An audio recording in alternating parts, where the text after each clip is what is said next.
Wow, wow, wow, wow, wow, c'était chaud. Ils étaient énervés ce soir, nos amis parisiens et nos amis lyonnais. Ils étaient très, très énervés. J'espère sincèrement que vous allez bien. Je suis très, très heureux de vous retrouver pour évoquer ce match et comme d'habitude, se poser des questions sur beaucoup, beaucoup de choses. Honnêtement, je sais même pas comment je vais appeler cette vidéo, mais j'ai envie de parler de Ramos et j'ai envie de parler de la jeunesse parisienne. Évidemment, on va parler de Lyon en fin de vidéo, je pense, parce que Lyon montre que c'est une équipe dangereuse, montre que c'est une équipe qui n'a pas eu peur vraiment de jouer au Parc des Princes. Et déjà pour ça, j'ai envie de les féliciter. Et en fait, c'est tout à leur honneur et aussi à leur coach. Pierre Sage.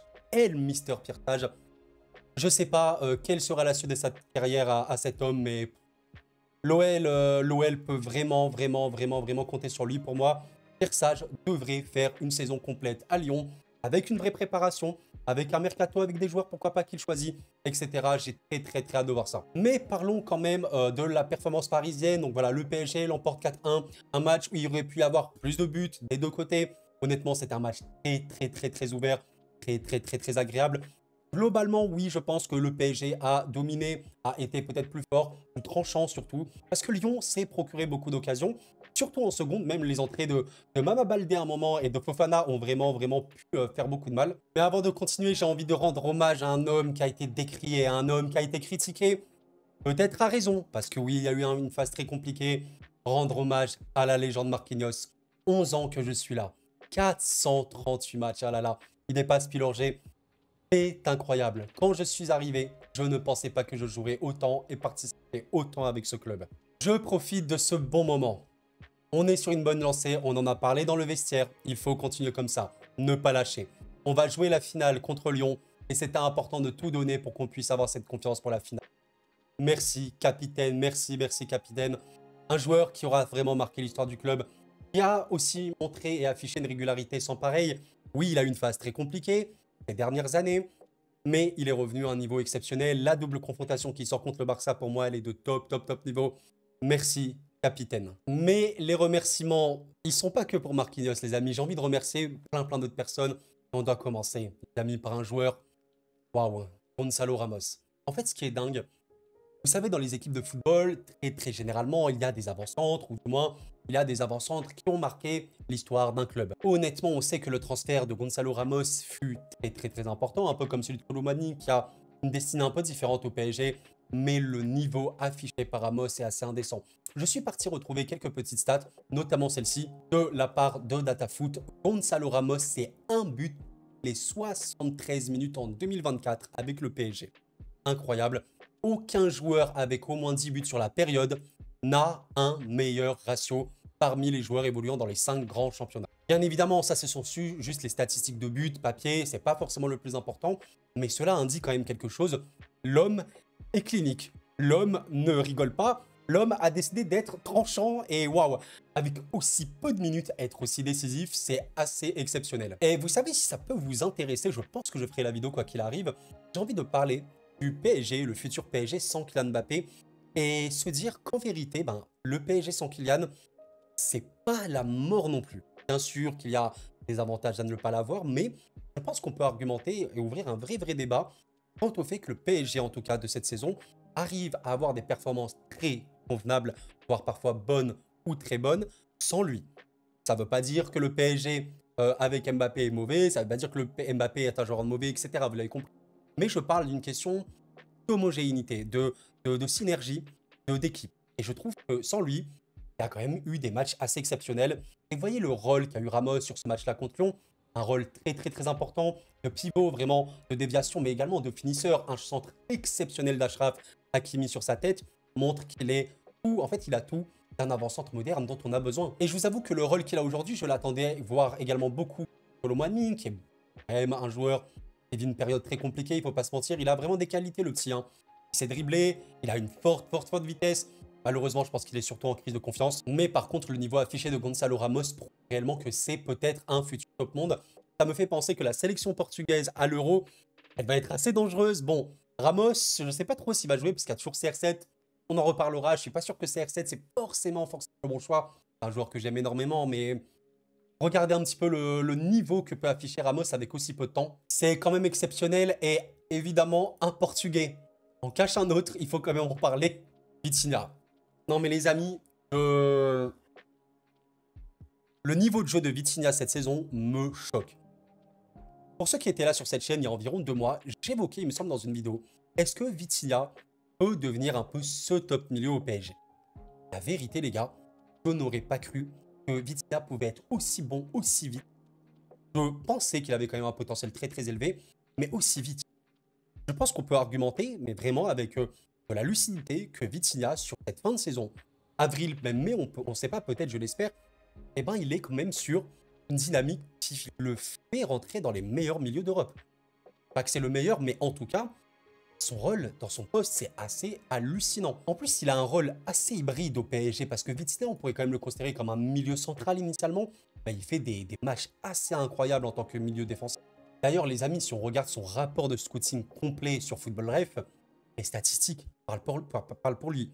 C'est assez exceptionnel de voir un joueur avec autant de minutes, autant de très très bonnes stats. Regardez un petit peu la qualité qu'il a, il est assez complet. Une très très bonne qualité de tir, une qualité de passe, bon ben, c'est hallucinant. Je rappelle encore une fois, pour ceux qui ne sont pas habitués de Football Ref, plus la note est haute, mieux c'est. Plus vous êtes proche de 99, vous êtes l'élite dans votre domaine.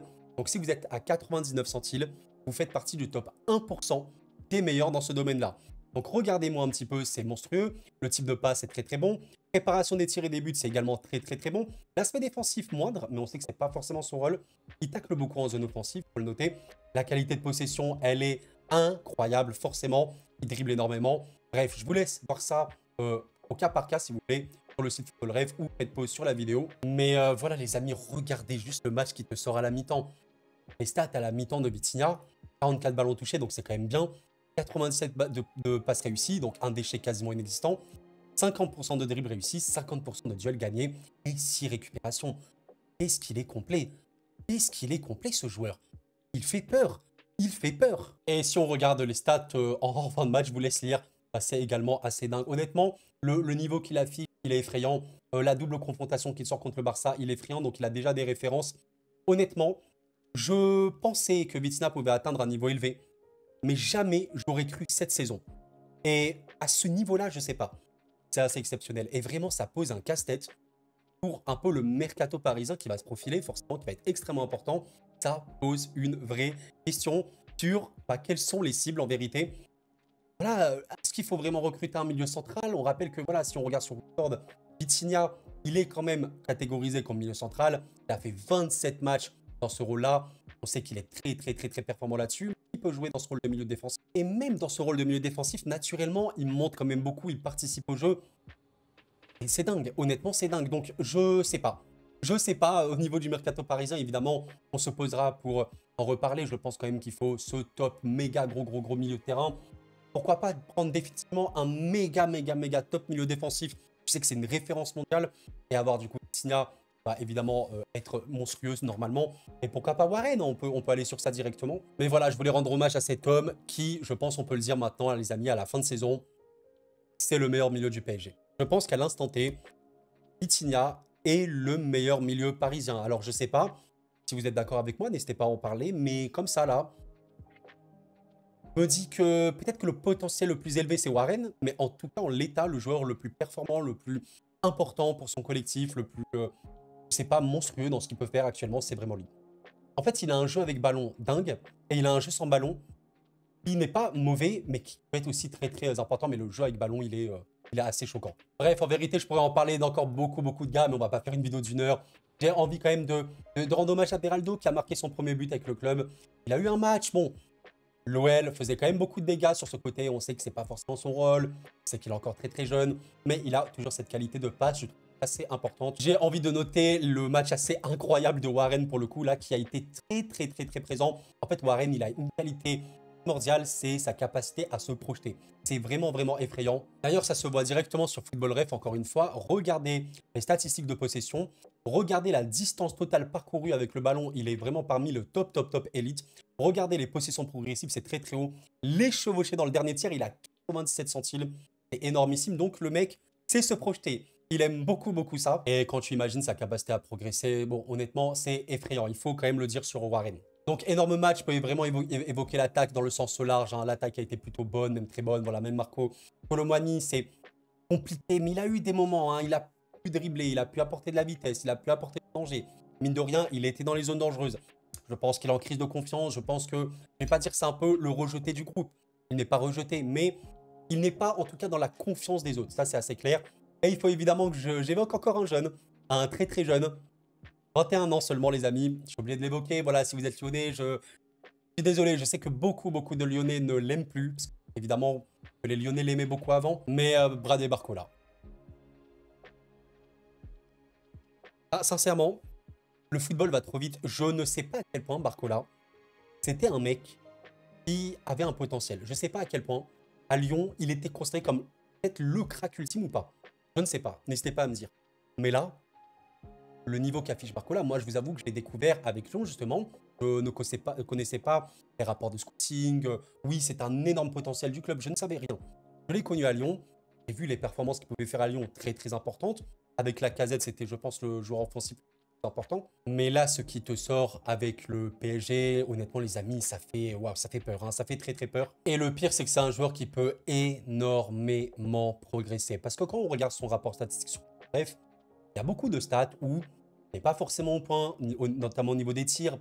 C'est assez léger, hein, il ne marque pas beaucoup, il ne cadre pas beaucoup, etc. Il faut le dire. Donc, il y a beaucoup de pression.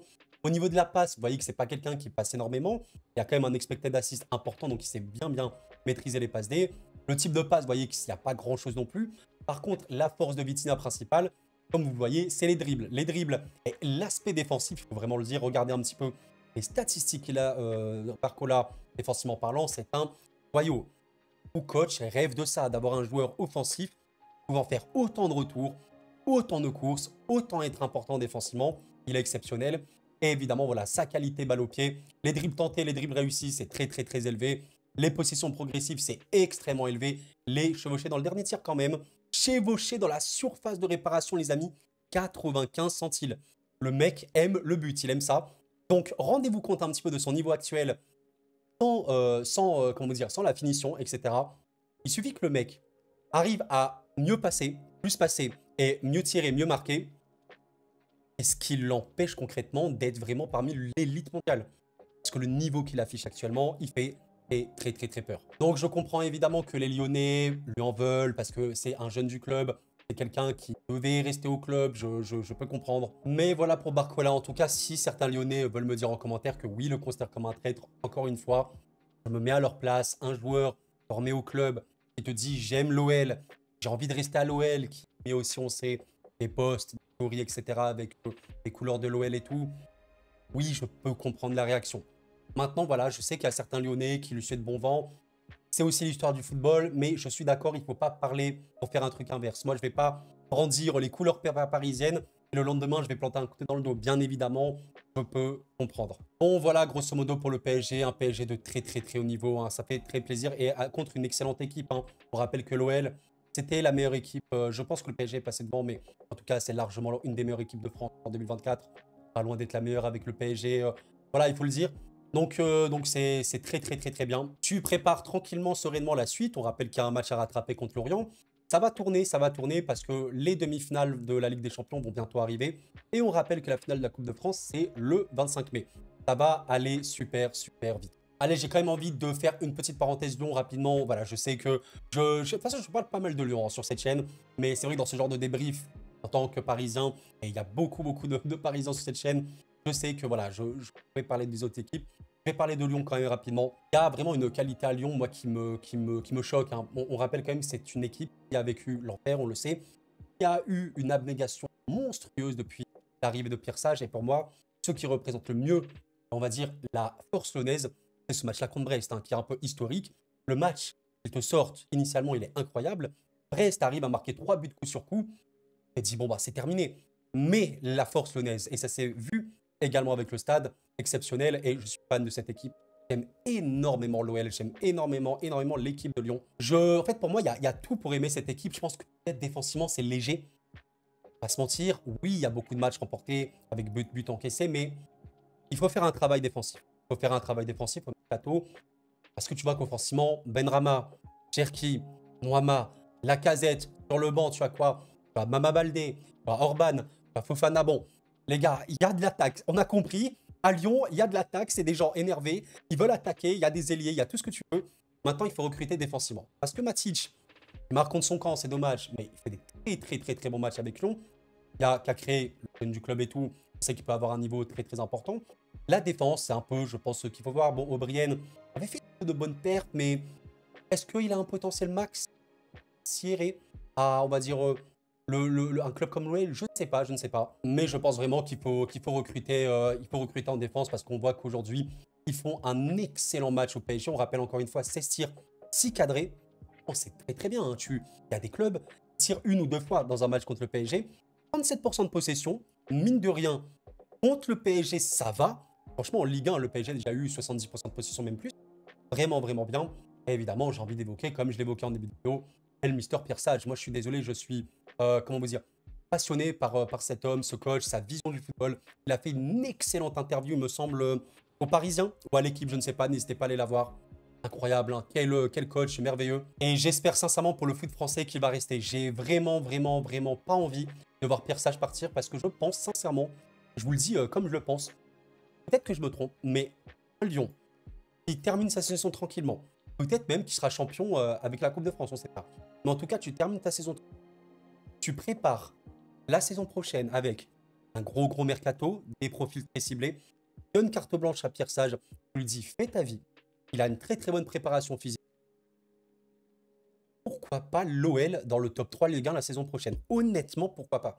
Pour moi, l'OL a beaucoup d'arguments. On verra un petit peu si la Casette restera.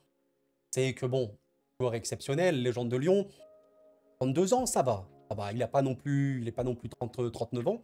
Il va bientôt faire 33. Pour moi, la Casette reste. On garde les joueurs offensifs importants. On essaie de vendre, on essaie de bien faire cycler. Pour moi, ça peut être un Lyon extrêmement dangereux. Extrêmement dangereux. Donc, on verra bien. Mais voilà, les amis, ce Lyon est très fort. Et voilà pour ce petit débrief. Bon, c'est bon, hein, c'est bon, on est à la fin de saison, les amis. Si vous l'avez apprécié, le like et l'abonnement, vous savez que ça m'aide énormément. Et ouais, la fin de saison, c'est incroyable comment la saison est passée. Vous l'avez vu passer? Je vous pose la question, avez-vous passé la saison? C'est vrai qu'en plus, moi maintenant, je suis un peu créateur de contenu, bon, un petit peu beaucoup même quand même. J'ai encore moins vu la saison passée que d'habitude. Souvent pas. J'ai commencé cette chaîne en août environ. Je me retrouve là, on est fin avril. Le temps passe trop vite. Et waouh, il s'en est passé des choses. Oh là, il s'en est passé des choses. On a parlé de beaucoup de choses sur cette chaîne. Et croyez-moi que d'ici la fin de saison, il y aura encore beaucoup de choses. Beaucoup de trucs à parler. L'Euro, déjà qui arrive. Évidemment, la fin des championnats. La fin de la Ligue des Champions, la Ligue Europa. Ça va être dingue, les amis. Ça va être dingue. Bref, merci d'avoir suivi, les amis. C'était Koro. Prenez soin de vous. Et la paix sur vous.